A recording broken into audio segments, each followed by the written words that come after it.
Who would execute an entire family, a glamorous TikTok star, her husband, and 2 kids, and leave their bodies plastic-wrapped in the back of a truck?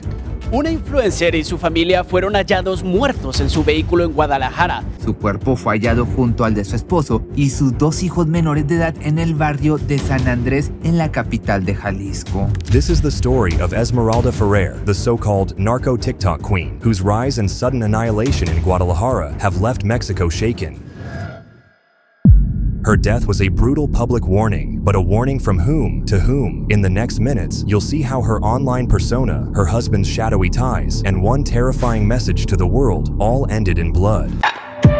In the afternoon of August 22, 2025, passers-by in San Andres, Jalisco, noticed a gray Ford Ranger abandoned on their street. The windows were dark, and the smell around it was already foul. Sadly, people in this region are no strangers to dark scenarios like this, so it wasn't long before someone called the cops. When police cracked it open, they found 4 bodies wrapped in plastic like garbage. Esmeralda, her husband Roberto, 13-year-old Gail, and 7-year-old Regina. And I did say that people in the region are used to crime, but nothing this heinous, and nothing involving 2 little kids and an influencer, so it made national headlines overnight. La Fiscalía de Jalisco ha revelado detalles del caso que está causando revuelo debido a que se trataba de una creadora de contenido en ascenso que exhibía lujos mientras su pareja se dedicaba a la compra-venta de vehículos y a actividades agrícolas. Investigators quickly traced the truck's path. Cameras showed it reversing into a mechanic's shop just blocks away. Inside that garage, they found bloodstains, shell casings, and evidence of a violent execution. Prosecutors said, que sí nos llevan a casi estar al 100% seguros de que ahí fue donde se victimó la familia. And think about the evidence they found for a second. Plastic, a tarp, bullets, a truck, a family destroyed in one go. Yeah, every detail screamed cartel optics. But why Esmeralda? Before her death, Esmeralda was known online as Esmeralda FG. Her TikTok had over 40,000 followers, and her feed was pure aspiration. Gucci, Louis Vuitton, trips to beaches, sports cars. She embodied the buchona aesthetic, heavy makeup, cosmetic surgery, corridos tumbados blasting in the background. En TikTok ostentaba su vida de lujos bajo el usuario Esmeralda FG 222. La cuenta tiene más de 22,000 seguidores y más de medio millón de me gusta. But the posts weren't just fashion. She once captioned a Gucci bag haul with the phrase, "The pros of having a narco boyfriend." That single line now feels like prophecy. Commentators asked, who feels proud to have a narco boyfriend? Detectives say the answer is simple. Many women across Mexico. Ellen, they call themselves cartel wives, and tonight the women married to El Chapo's top dogs in Chicago are themselves trying to escape the federal doghouse. I mean, at the time, you're living that life and you're blinded by pretty much everything. Like these 2 cartel wives explained after living their glam lives behind, it's precisely the promise of never-ending Gucci's and VIP parties that attracted them to such husbands. What you see on TV when you see the Kardashians, that's a type of lifestyle that we lived. But soon, their husbands were arrested and put in federal prison, and when they started speaking out against glamorizing this lifestyle, the cartel started hunting them. Now, detectives in Guadalajara recognize the pattern. So yeah, Esmeralda's lifestyle may have been fantasy to fans, but to the cartels, it was exposure, and exposure, in their world, is a death sentence. So who exactly was her husband? On paper, Roberto Carlos Gil was not a criminal mastermind. He was 36, described as a car dealer, and a tomato farmer from Michoacan. Yeah, just like El Mencho used to be. But I digress. In Mexico, trades like cars and farming can be a camouflage. You see, people on the internet said it was Esmeralda targeted for her TikTok fame or her money, but the Jalisco prosecutor's office confirmed they were focusing on him, not his wife's influencer career, as the likely motive. De momento, las primeras investigaciones apuntan a la actividad comercial del padre de familia como móvil principal del crimen y no a la actividad de Esmeralda. That's a polite way of saying the businesses might not have been clean. The auto trade is notoriously easy to launder through. Buy cheap, sell high, move cash fast. Add in Michoacan agriculture, and you've got the perfect excuse to move shipments across territories. And those territories are cartel controlled. Una de las líneas de investigación está relacionada con las actividades del padre de familia, Roberto Carlos Gil, que se dedicaba a la compra-venta de autos. This isn't prosecutors' paranoia. Cartel watchers say the Sinaloa and CJNG networks both rely heavily on front businesses like used car lots and farms to cover drug routes. Remember how the Beltran Leyva organization ran avocado exports in Michoacan? Same principle. The FBI and Mexican Marines have long documented that narcos mix licit exports with cocaine or meth hidden in trucks. And news like this still makes headlines today in the US, too. We seized over 1,000 boxes containing cucumbers, and majority of those boxes contain methamphetamine concealed within the four corners of the boxes in small rectangular shapes, as you see on the table today. Esmeralda's husband may not have been El Chapo, but if he was moving cars or produce under the wrong flag, he was crossing invisible borders, and cartels enforce borders with bullets. As this cartel expert says, the more details this investigation reveals, the more it all points towards Esmeralda and her children as the tragic collateral in a cartel war. Starts to point more toward the background of the husband than necessarily Esmeralda and her children, which sadly have been pulled into this entire fray. Alfonso Gutiérrez, vicefiscal de investigación criminal, explicó que la creadora de contenido habría sido víctima indirecta en este crimen múltiple. The message, though, was direct. If Roberto was doing deals behind the wrong doors, the cartel made sure his whole family paid. It echoes the case of influencer Valeria Marquez, killed in Jalisco just a few months earlier, also after flaunting a narco-linked lifestyle. A social media influencer is shot to death while doing a TikTok live stream at her beauty salon just outside Guadalajara in central Mexico. Valeria Marquez appeared to be speaking to someone off camera when she was shot in the head and chest. The 23-year-old was popular for posting videos related to beauty and lifestyle. According to local media reports, the suspect was a man pretending to bring her a gift. She died instantly. Her death is being investigated as a possible case of femicide, the killing of a woman or girl for reasons of gender. According to the UN, 10 women or girls are murdered every day in Mexico simply for being female. Different names, same warning. Your husband's shadow can bury you too. But the real horror wasn't on TikTok or in police statements. It was hidden inside a neighborhood garage where investigators say the family's last moments played out on a plastic-covered floor. In the disturbing footage, you can see Valeria sitting inside her salon in suburban Guadalajara. Surveillance didn't just catch the truck on random streets. Cameras followed it straight into a neighborhood auto repair shop nicknamed La Araña. Inside, investigators found the truth no one wanted to see. Blood splatter, casings, and a terrifying timeline of a family annihilation. Tras un operativo en el lugar realizado el lunes, se encontraron elementos balísticos y huellas de sangre.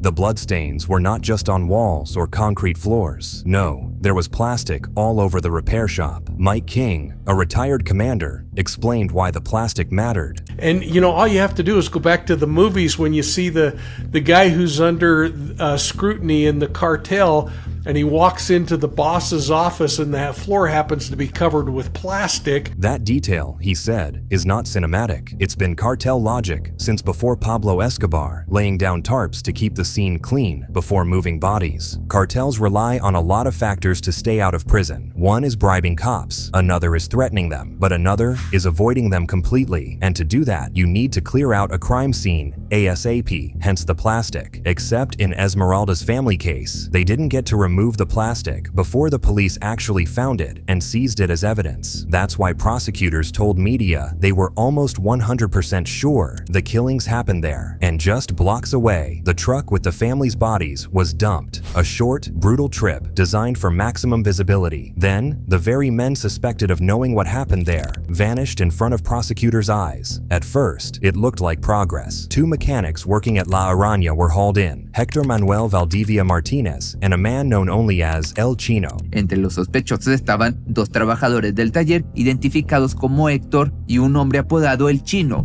Forensic teams had just pulled evidence from their shop, but within hours, prosecutors admitted they didn't have enough to charge them, so both men were freed. Minutes later, everything flipped. Outside the prosecutor's office, a dozen gunmen and trucks pounced. Hector and two companions were kidnapped in broad daylight. One man bolted and got away, but the others vanished. Cuando estas personas salieron de la fiscalía, uno de ellos y dos personas más fueron secuestrados por hombres armados y se encuentran desaparecidos. Mike King compared it to cult investigations he worked on. So it makes sense to control the narrative if you can.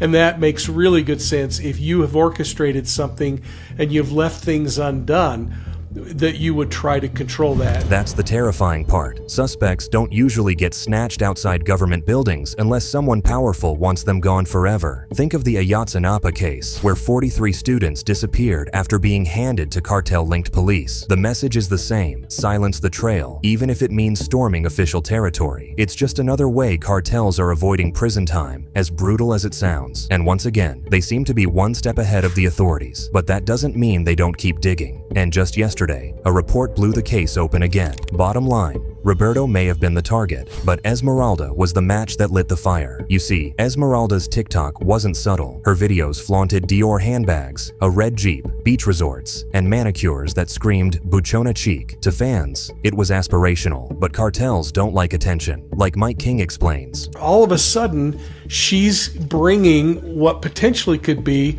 the cartel and other drug dealers into the public spotlight. That's one place a criminal doesn't want to be. Her feed was packed with narco corridos too. Songs like Bellica Mafiosa and El Mochomo, both glorifying drug clans. That soundtrack, plus all the luxury hauls, made it easy for rivals to pin her family as narco-linked. Reporters said the obvious on national TV. Alguien es asociado a este tipo de compras y que las presume. Dime de qué presumes y te diré de qué careces, ¿no? Entonces, rápidamente se le va a asociar con este tipo de delincuencia organizada, porque de otra forma, ¿de dónde sacarían gata tanta para este tipo de cosas? Esmeralda's followers once envied the haute couture and the luxurious holidays. Now, her profile is a shrine of RIP comments, so Roberto was a target for his cartel ties. Esmeralda for turning it all into TikTok stardom. But what if I told you even the kids were targets? Here's the part no one wants to talk about. When investigators revealed that 13-year-old Gail and 7-year-old Regina were also killed, the first question was obvious: why the kids? Even in the brutal logic of organized crime, children are sometimes off limits. But here, prosecutors and experts agreed this was no accident. Why bring the kids into it? Well, number one, doesn't that send a powerful message of control and dominion from the standpoint of the cartel? Cartels in Mexico have used family killings as psychological warfare for a long time. In Michoacan, the CJNG executed the children of rivals to send a message: nobody is untouchable, and crossing us is a death sentence not just for you, but for your whole family. Think about it. This cartel wrapped the Ferrer family in plastic and dumped them in a truck for people to find. If they wanted them gone, they could have disposed of their bodies more privately. So yeah, this was a display of power, and part of that display is rooted in the same obsession with beauty, status, and spectacle that drives social media itself. So I think that it's still the same fascination with beauty and success and other things, whether you're a cartel member or whether you're just a regular Joe. But here's where we have to be careful. Esmeralda didn't deserve this. Neither did her kids. Murdering children isn't sending a message. It's barbarism, plain and simple. And the ones who need to be named as monsters are the killers, the cartels who thrive on fear, not the victims whose only crime was being seen. So how close exactly are authorities to bringing them to justice? If the garage was the kill zone and the suspects were snatched, what's left? Not much. The only man who escaped the kidnapping outside the prosecutor's office is in hiding. Well, too terrified to talk. Un testigo desapareció después de haber rendido su declaración al respecto del crimen. And to get removed by his cartel, because once your boss sees you in the courthouse, you're an open target. Meanwhile, cartels will be trying to remove the people who might identify the man who ran. This is how cases die in Mexico. When suspects vanish, evidence gets buried, and witnesses evaporate. Justice becomes impossible. Authorities admitted it outright. The trail, right now, is cold, and so the investigation stumbles. Officials keep saying they are analyzing hundreds of hours of C5 surveillance, but without suspects to interrogate or witnesses to testify. They're working with shadows. The family was murdered, the suspects disappeared, and the public is left with speculation. This Vanishing act echoes another high-profile massacre, the 2019 Lebaron family ambush in Sonora, where 9 women and children were annihilated in the most gruesome way imaginable. This is for the record. Nita and 4 of my grandchildren are burnt. Shut up. There's 5 kids sitting on the side of the road, got shot in the mouth, shot in the foot, shot in the leg. Authorities promised justice. Even feds got involved. The FBI is now investigating the murders of 9 American women and children in Mexico. The victims, all members of a Mormon community. They were ambushed last week near the U.S. border. But it's been 6 years now, and prosecutions keep abandoning the case, while cartel gunmen still roam free. Different state, same silence. And with every day that passes, justice for Gail and Regina slips further out of reach. Esmeralda's death isn't an isolated case. In Jalisco alone, multiple influencers have been targeted in the past 2 years. One was Valeria Marquez, shot dead after flaunting luxury cars online. Valeria was a famous influencer in Mexico. She had that buchona look, which is, the body, small waist, curves, long blonde hair from Guadalajara. First, she gets a Starbucks. A delivery man comes by, drops a Starbucks, and I think at that same delivery, she got a plushie of a pig. And it's so interesting because in Mexico too, like a pig or a pig's head is really significant. It's like puerco. So you get a lot of the times too, people will, in Guadalajara even, when people take out hits, they'll leave a pig's head on top of that person. Show that person was dirty or vile, whatever the message it may be. And someone comments in the chat, "You shouldn't tell people where you are." And she says, "Well, everyone knows that this is my salon," something along those lines. Another was the singer Irma Lydia, murdered in Mexico City in 2022. Her death was also tied to power and cartel-linked circles. Each case carried the same undertone. When narco wealth becomes content, danger follows. Dime de qué presumes y te diré de qué careces, ¿no?